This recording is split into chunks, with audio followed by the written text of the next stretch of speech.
It's time to fasten your seatbelt and rev up that engine. It's time to go on Pit Row. On Pit Row is your weekly look inside the world of NASCAR. Now live, here's the pit crew, Steve Ronkowitz and Charlie Turner. Boogity, boogity, boogity. Let's go on Pit Row, boys. If it ever stops raining, we're going racing again. It stopped raining in Daytona yet? I don't know. I think it stopped raining in Daytona before the end of the race, but anyway. Hi, I'm Charlie Turner. Welcome to this week's edition of our Hangout here on Pit Row, or live Hangout here on Pit Row. I'm Charlie Turner. Those are Steve Ronkowitz. Say hi, Steve. Hi, Steve. And Dan Beaver. Hi, Dan.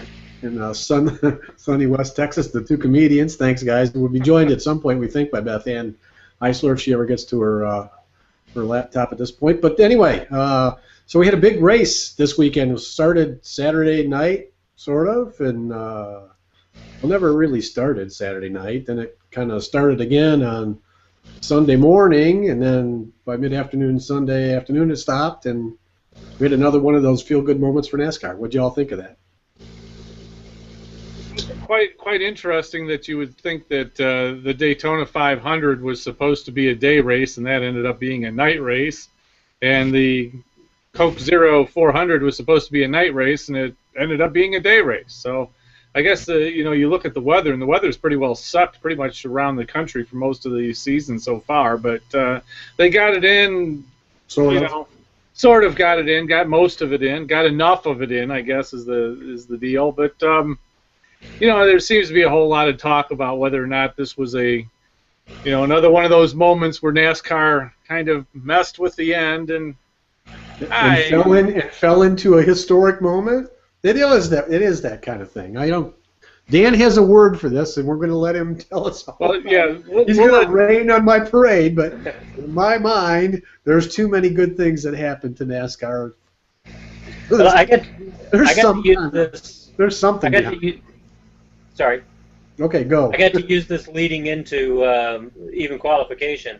There's a psychological condition called apophenia, in which people see patterns that don't exist.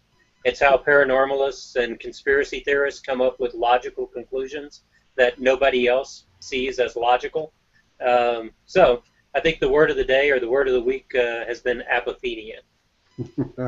And NASCAR is going to be featured on one of the paranormal shows next season.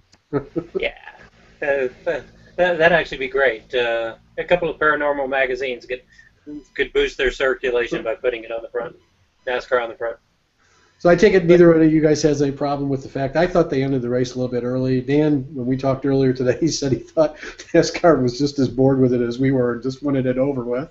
Yeah, I think it just got to the point where they had been there. They'd been wet for long enough and decided that, hey, this is it. I'm not going to stand out here and get wet again. And I don't have any problem with them calling the race when they called it. It just, at a certain point, Charlie, you've been at racetracks. Dan, you've been at racetracks. And after, there's a certain amount of time where enough is flipping enough. Let's get the hell out of here, call it a day, and this is it. We go to New Hampshire and hope the sun shines. And it's Daytona. It was a fitting into Daytona. It's kind of a crapshoot to begin with. It's musical chairs, and when the music stops, someone's sitting in the first chair. In this case, it happened to be Almirola. If that had gone to the end of 160 laps, it might have been somebody different. It might have been Eric Almirola. But it'd be that same kind of thing. The race runs for a while, it stops, and where the music stops and the drivers are all seated in their chairs, that's how they score it. Yeah, I really don't have a problem with what they did. I thought it was probably time for this thing to be over with as well. It would have been interesting, I think, to see them run the rest of the laps if weather would have cooperated, to see how many cars actually finished the race. I think we have a dozen on the lead lap at the end was about all. It's been a long time since we had a finish like that at a NASCAR Cup race. Well, hell, you lost, 26 of them within the first 20 laps. Right. It looked like an ARCA race, an old-time ARCA race. I don't want to mess with my boys at ARCA, but it looked like an old-time ARCA race. And we had 17 cars on the lead lap, of which 6 cars in total had no crash damage. So I made this point earlier that I was hoping they'd get the race restarted just to see if we could crash those final 6 cars. There's an old joke George Carlin used to do in one of his skits. It was something along the lines of the Highway Patrol has come out with the fact that there's only been 37 fatalities this Christmas season. You people aren't trying out there. So Almirola gets added to the list of winners for 2014. So in theory, he's going to be a chaser, and the 43 car will be in the chase. That's kind of fun. I like that. But we had Dan and I talked a little bit before we came on the air about the fact that we're slowly inching up to that 16-car qualifier for the chase, and if we have more than 16 winners, somebody could fall out of this thing based on where they are in points. And Richard Petty really believes that he will have another racer in the chase. He believes that Ambrose has every bit of as good a chance as anybody to win at Watkins Glen, so there could be another one added. And if not Ambrose, Allmendinger, based on his performance at Sonoma. Although he tends to be a little better at Sonoma than Watkins Glen, but Allmendinger could sneak up in there. Then you've got Stewart, Vickers, Boyer, Kane, Kenseth, who are still winless. Or if Kenseth somehow manages to climb back into the top spot in points, then you've got only 15 winners that get put in. So someone like Kurt Busch, Kurt Busch made the point that his job was to keep anyone from outside the top 16 in points from winning, and that's why he wanted the race restarted. So it's on his mind. It's a slight chance that we'll have that many winners, but he's not going to feel comfortable until he's mathematically included.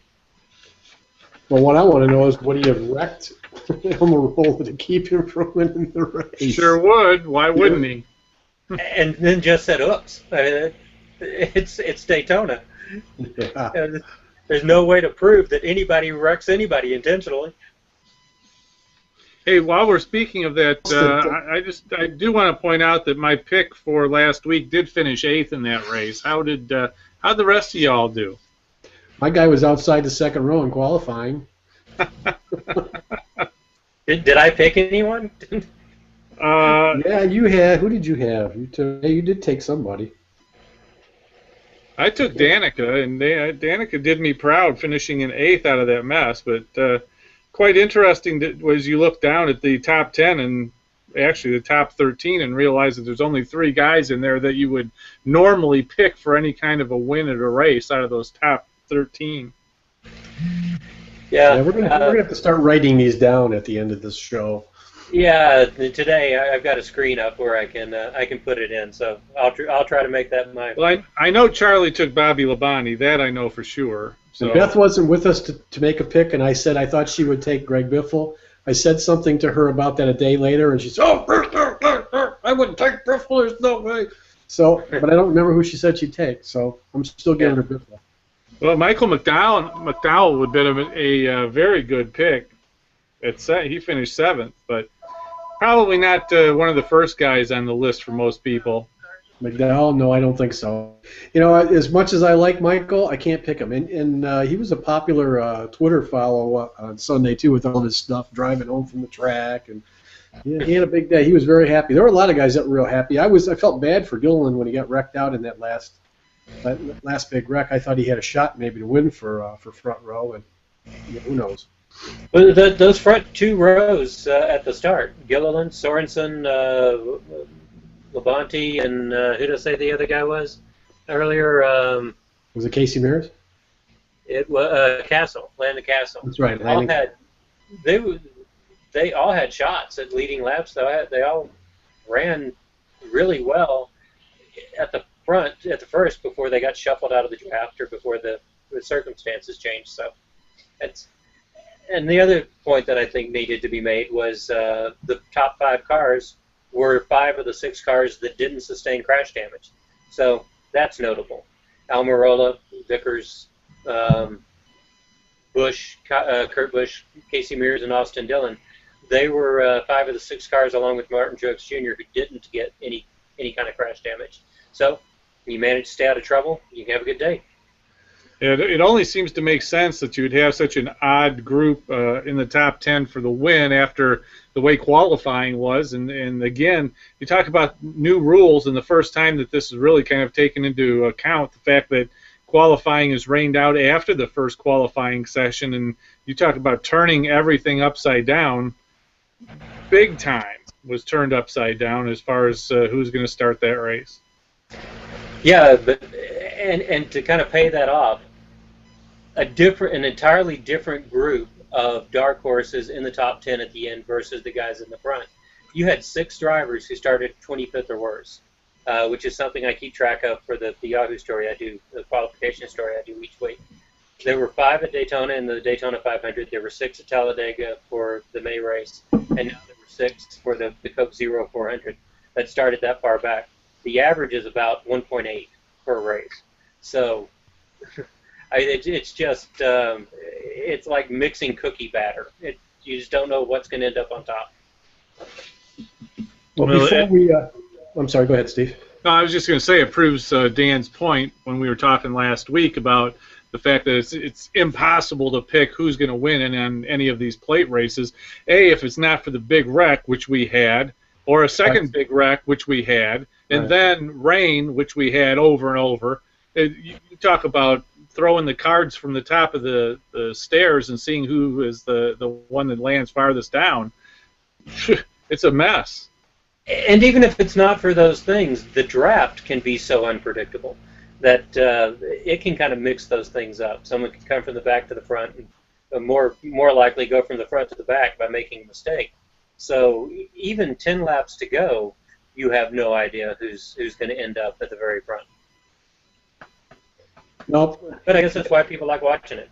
I guess, yeah. I mean, you still sit on the edge of your seat. I did. I know I was Sunday. I still watch them no matter who's running in those packs. I'm still amazed that they're able to control those cars at all. It looks to me like they really don't have a whole lot of control. And I think based on some of the driver comments we heard, walking out of the infield care center, that's probably a fact. So before we let Daytona go for 2014, I want to recap our Shell Saver Card comment of the week. This week I put a question up on our Facebook page that related to what happened Saturday/Sunday, and here's the question. Was the Coke Zero 400 stopped too soon? And do you think the fact that it was a big anniversary for the number 43 had anything to do with the decision? Lots of comments on the Facebook page. We're going to pick the best from someplace else on our web properties this week, and one of those people will get. Hello, Johnny. Well, just submit your Shell Saver Card comment of the day. You take home a $50 Shell gift card. Remember, anytime also that Joey Logano, driver of that 22 Shell Pennzoil Ford, wins a 2014 points race, Shell Saver card holders save 22 cents per gallon on any grade of Shell nitrogen-rich gasoline or Shell diesel just by using their Shell Saver card on the Wednesday, or if you prefer to call it the Wednesday after the race. Offer valid up to 25 gallons. Visit shell.us/Wednesday for the details, or details if you prefer. I usually read or try to read a comment or two from Facebook on the question during the show, but these comments are too long. I would bore you people, and I don't read that well. The shortest one is from Shane, regular commenter on pages, and Shane just said yes. So that is the shortest. If you'd like to get the long ones, go to our Facebook page on Pit Row and check them out. Leave a comment yourself, and maybe you can win one of those $50 Shell gas cards. So he could have at least put ellipses in front of that. Yes. Yes. Did do all caps, so he put some emphasis on it. Charlie, I noticed too that the comments were extremely long and detailed, more so than on just about any other question I think we've ever had. Yeah, and that tells me that they're, even if you don't believe in, the fix is in, you feel like you've got to defend NASCAR if you don't believe that, because it does look like it. I don't care whatever that word was Dan said. Apophenia. Apophenia. I have it. I have a major case of it. I'm sorry. So anyway, okay, so let's move on. Let's get past Daytona. Other news this week, there was news on the NASCAR sanctioning body front where a group of team owners, a very influential group of team owners, has put out the possibility of what sounds to the three of us like maybe a collective bargaining sort of thing. Steve, you've got the details on that, don't you? Oh, Dan does. What are you holding up, Dan? Dan has something there.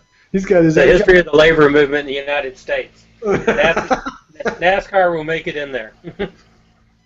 Well, they already were in it once, right? When Big Bill France booted them, right? Well, yeah, but that was a drivers. That was a drivers union. This is the actual car owners who are putting this together.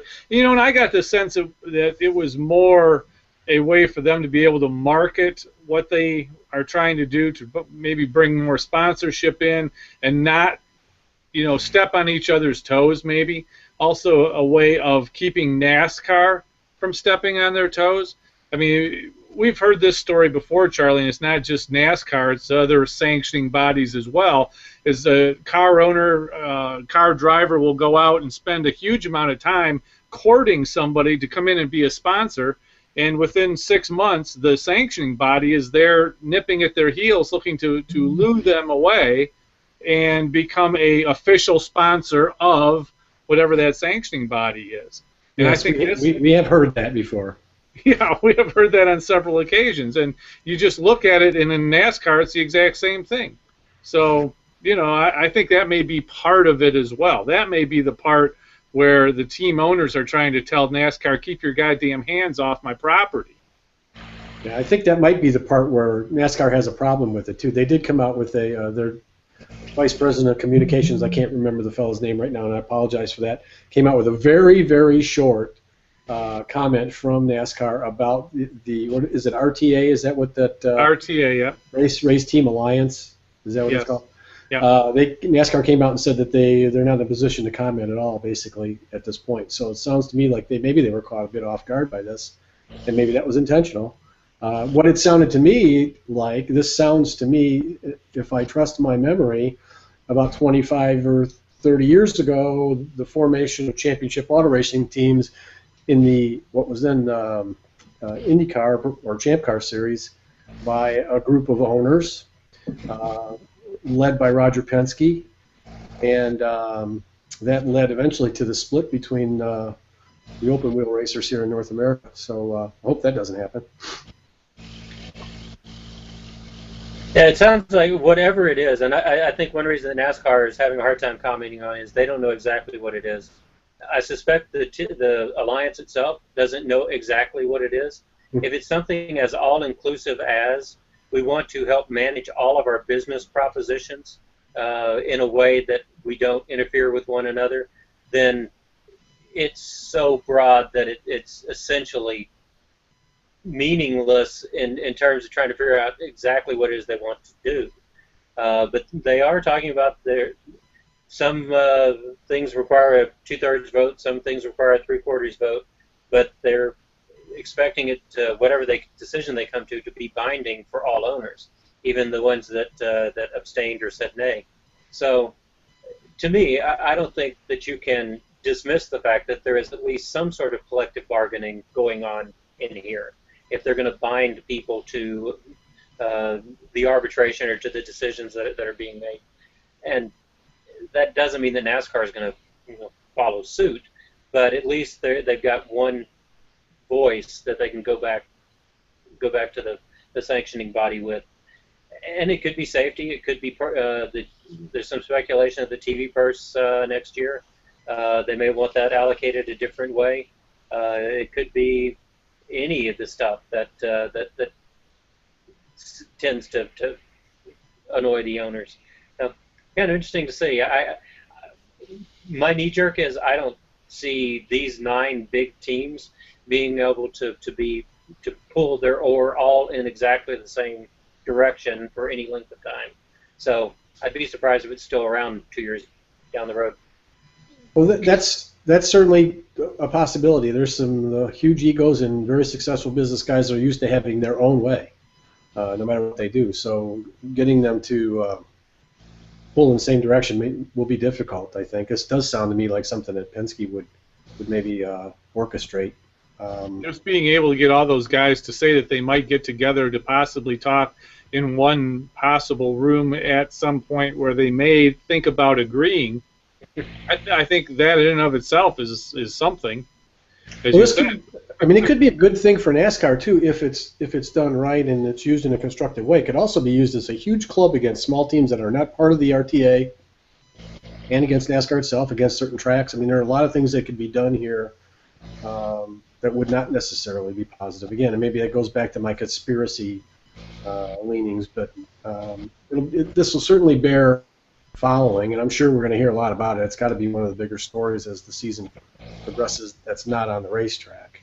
But one of the other things that the group said was that they will be looking to this RTA, and it wouldn't just be the 9 biggest, but at the outset, it was going to be those 9 teams setting the parameters, and then inviting Front Row Motorsports in, inviting BK Racing in to share our ball. This is our ball, and you guys can come in and play. But remember, it's our ball. Yeah, right. Not only is it our ball, but we have the biggest part of the ball, and it only bounces towards us. Yeah, and we got the air pump that keeps it inflated. So yeah, it'll be interesting to see. All pigs are created equal, but some pigs are more equal than others. Yeah, very, very right. Yeah.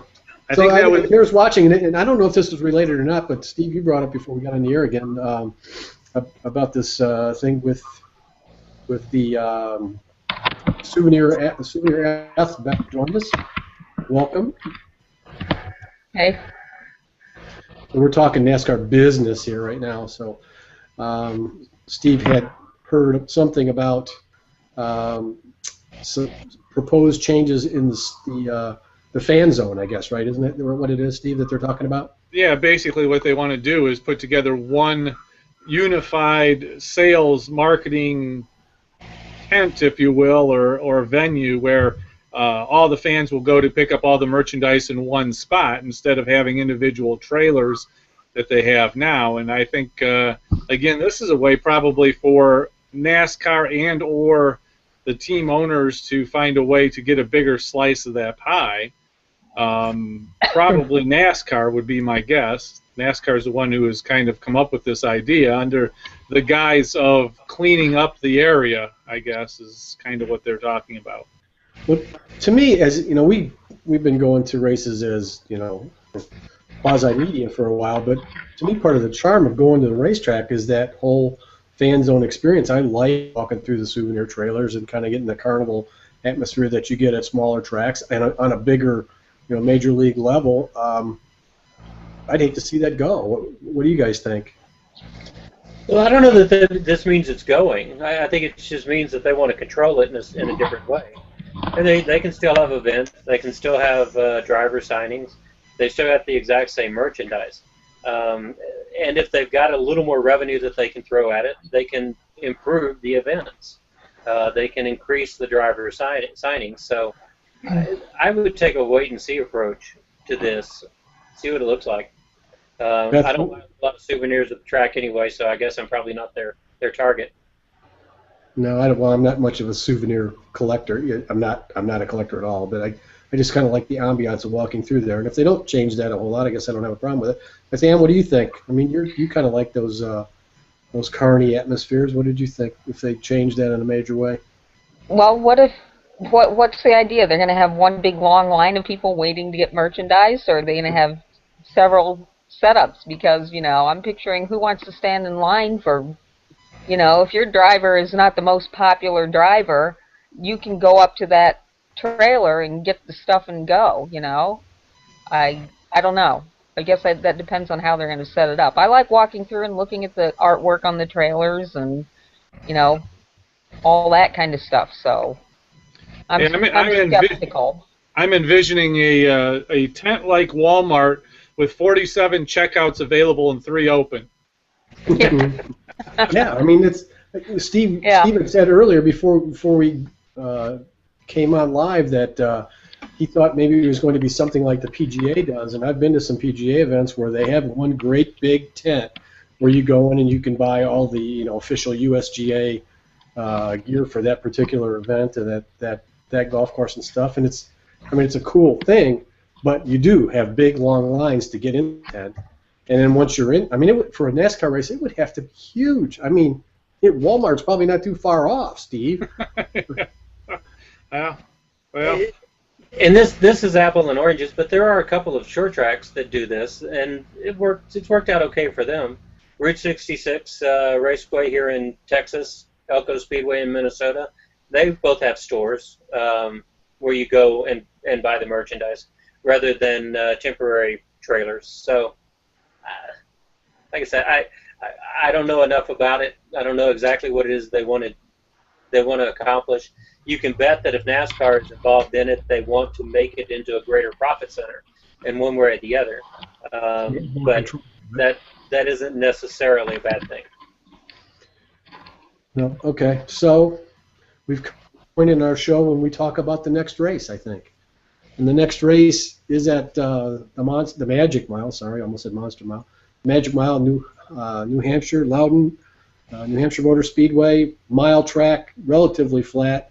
Should be a Denny Hamlin venue, maybe. What are we looking at, Dan-wise, for our trip to the Magic Mile this week? Rhythm track.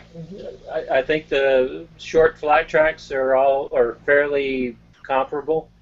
Phoenix would be the closest one, but you can look at Martinsville, Richmond, and what's the other one? Drawing a blank. Martinsville, Richmond, and Phoenix, probably. Phoenix. Pocono to some extent. Some of the bigger tracks. I'm at Indianapolis Motor Speedway. These tend to be rhythm tracks because they're counterintuitive to what the drivers want to do. They can't charge into the corners. They got to back them up a little bit. So I think these tracks are. Did I say Richmond? It's Richmond, Yep, Martinsville. Yeah. Wouldn't you put Phoenix in that group? Yeah, definitely Phoenix. Phoenix would be the closest comparative because they're both 1 mile, and the banking's only a few degrees different from one another. Also, Phoenix, it's a little dusty, so it makes it even slicker. These tracks are prone to streaks. They're prone to streaking on the track type as well. So the drivers who've done well so far at Phoenix, Martinsville, and Richmond, I think, are the drivers who probably can expect to do well this week. Are we going into the fantasy thing already, or are we just talking about the race in general? Well, we can lead into the fantasy, I think, at this point. We got about 15 minutes left in the show, so we've got plenty of time. What else? Is there something else we want to talk? I know we kind of went through some subtopics before, but I thought we covered pretty much everything. Well, I think the one big thing could be that Hurricane Arthur might want to be a fan of New Hampshire as well as Daytona. So as soon as they called the race, it looked like that tropical storm, hurricane, whatever it is, started skittering up the coast, heading for New Hampshire. So could be another long weekend. Wow, we don't need another rain race. We've had enough of them so far this year. And I thought at the beginning of the season we were going to kind of duck that, but it doesn't look like it. Yeah. Well, there's no place worse in the world, I don't think, than a racetrack in the rain. But there's only so many interviews from the TV side that you can do, and when you get back-to-back weekends, which are rain delayed, it really tests the mettle of the interviewing throngs to be able to find anything to discuss. This is kind of off topic, but I would think there's got to be a better way instead of staying on the air for 3 hours just interviewing people and wasting time in rain delays than what they're doing. So yeah, I don't know what the answer is, but I lose interest. I can't imagine that too many people hang around too long, and watch interview after interview after interview. It's more a matter of going and doing something else, turn the radio on, and wait for the all clear or so. Well, last week they had a great opportunity with Barney Hall being there and it being his final race for MRN. They should have just kept him on screen for a full segment, 2 full segments to kill time before they had to go to do all that other stuff. Yeah, they wasted an opportunity there. I thought the same thing. It's such a big deal, and he's one of those iconic voices that has done a terrific job over the years of calling those races for MRN, and they could have used that, and it wouldn't have been like killing time. It would have been very entertaining, and I think longtime NASCAR fans would have really got. Barney certainly has a lot to bring to a broadcast like that, and it would have been fun to hear from him instead of Kyle and Wally all that time. Mm-hmm. Yeah, it was an opportunity missed. There's no doubt about that. But in the long term, there's got to be some solution as well. So, well, they could do this. They've got this split screen technology now. They could put the time killing coverage up in the little screen up in the top and just run commercials until it stops raining. or falling skies. When they come back, they wouldn't have to run any commercials at all, right? Yeah, right. Or if it's on TNT, you could just run Castle reruns during the rain delay. Actually, last week everybody was upset. That's one of her guys that's on that Castle show. Last week, a lot of people were upset because they preempted the Lord of the Rings marathon. So I saw they could have had that going at least. Yeah, I saw that. Just interrupt the whatever it is. You got to figure there are a lot of Twin nerds. Towers for a NASCAR race. There are a lot of nerds with their cocoa and blankets just settled in for a long day's session. I'm sure Beth Ann was doing her Gollum growl as that was going on. No, I think not. I have it on DVD if I want to watch it. I need to watch it on TV. All right. Well, we couldn't remember who we went through our picks, Beth, before you came on, and I know I told the guys that I had mentioned to you that I thought you would pick Greg Biffle, and you almost shoved whatever you were carrying down my throat, camera, I think it was, but I don't remember who you said you were going to pick. I said I would pick Junior. Okay. That's right, you did tell me that. Actually, I don't remember who I picked, which gives you an idea of just how much thought I put into it. Yeah, I thought you picked like Denny Hamlin or somebody like that, but I don't know. We're gonna keep track of it. I'm pretty sure it's Almirola. There you go. It was probably Eric. I don't remember much in this world, but I do remember that was not the case, Dan. Okay, right, so while we're talking picks, let's segue into our fantasy feature here, and we'll wind this turkey up, as J.P. McCarthy, my hero, used to say. Well, as I was saying, the short flat tracks are probably among the most predictable on the circuit, not only because they're prone to streaks in themselves, but also because they're prone to streaks as short flat tracks. So you got a lot to go on this week, and it's kind of a nice break from last week when it was throw darts at a dartboard and see which numbers pop up. It's going to be a lot of the same cast of characters. Hendrick Motorsports has been strong there for the past couple of years. They've been strong in the last couple of unrestricted races where they've swept the top 10 a number of times. And I think they've got the opportunity to do that again. So the onus shifts to exactly which driver is going to have the hottest hand. In this case, I think it's probably Dale Earnhardt Jr. He comes in with a perfect streak of top 10s dating back to last year's New Hampshire race, so he's got a 6-race streak. One of them was a second-place finish at Phoenix. He's got a third at Martinsville, a fourth last year at Phoenix, and the rest of them are just outside the top 5 mark. Worst finish of 8. So Earnhardt's definitely got the hottest hand where the short flat tracks are concerned. So in Group A, that's who I'm going to put at the top. Jeff Gordon is right up there with him. He hasn't swept the top 10 this year or last year, but he has swept the top 15. That makes him consistent.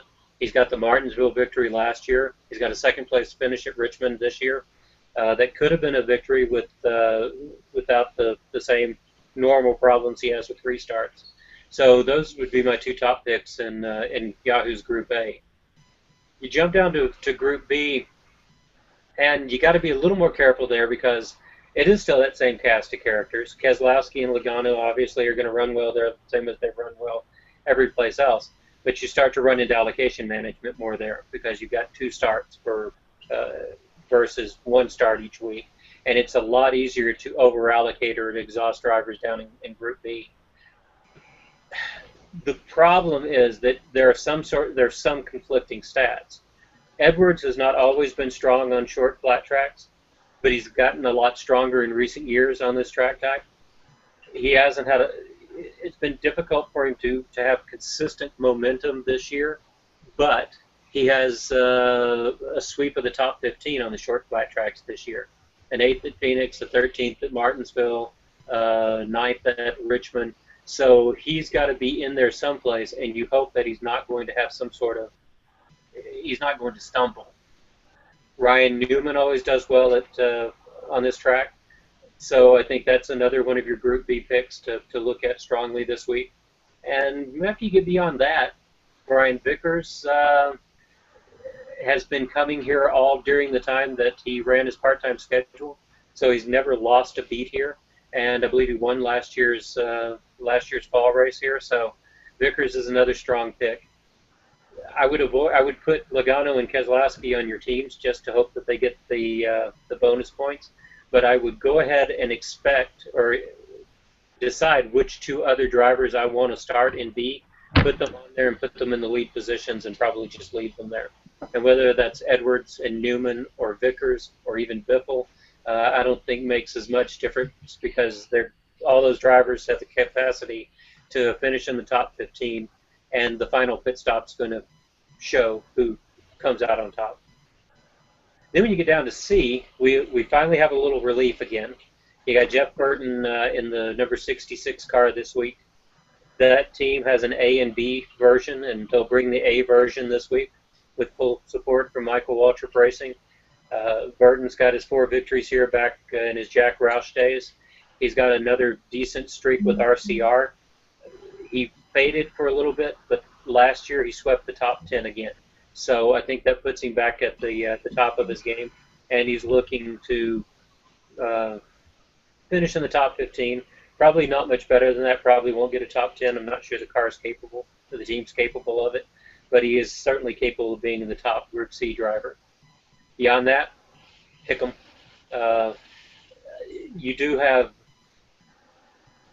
You've got a new driver this week who's not on the roster yet, but he probably will be by the time the roster is locked. Eddie McDonald in the number 32. Could be an interesting pick because that team's got consistent 30th place finishes, but he's got the hometown that hometown hero aspect to him. If you want a real dark horse down in Group C, look for Landon Castle. He failed to make the Profit 500K at Phoenix, but he came rebounding with a vengeance in the next 2 short flat tracks, finishing 25th at Martinsville and 26th at Richmond, for which he earned, I believe, the 2nd and 3rd most points in Group C. So if you're willing to give up a little bit to Dillon, to Larson, if you think Burton, if you don't want to have Burton because you think he's going to be the popular driver for people who are actually paying a lot of attention, then Castle could be your second driver. So that's probably what my lineup's going to look like. Jeff Burton and Landon Castle down in Group C. And that'll force me to make sure that I don't use Larson or Dillon's allocations on this track, and I save them for an unrestricted intermediate speedway. All right, there's the story for New Hampshire Motor Speedway, Loudon, New Hampshire this weekend. Puts us on the spot for our picks, though, this week. I'm going to go first. I got to just go with a hunch. I'm going to take Tony Stewart this week. I think maybe back on a flat track, he's starting to feel his Indianapolis mojo now, and I just think Tony's the pick this week. Steve, who you like? Well, you stole my thunder, my man. It's exactly where I was going as well. I think he is getting curmudgeonly disgusted with not having a win. He is the guy. Beth, who you got? I'm going to take Denny Hamlin. Denny Hamlin, always a good pick at New Hampshire. Okay, Dan, you're the cleanup hitter today. I'm going with Junior. I think he gets his first New Hampshire win this week and caps off that long streak of top 10s. All right. Well, we only had one. Steve and I are the only ones that picked a driver who hasn't won yet this year, so maybe this will be the weekend when. And I wrote it down. Yeah. All right. So we have proof for next week. All right. That's good. That's a good thing. All right. So thanks everybody. We enjoyed this talk. Our live hangout every week on Pit Row. On Tuesdays, again, joined by my buddies Dan Beaver, Beth Ann, Steve, or wave hi, wave goodbye, We'll be back next week, do this again, talk about New Hampshire, and then that's Indianapolis, right? Yep. All right. And enough. You've just been on Pit Row, and now you're up to speed with the best information about the world of NASCAR. Come back next week and join the pit crew, Steve and Charlie, and go on Pit Row. On Pit Row is a presentation of Bench Racing Productions. Hi, this is Bobby Hamilton. I won the Daytona 500 at age 50 driving the Miller High Life Buick for Samoa Brothers. You're listening to On Pit Road. This is On Pit Row. On Pit Row.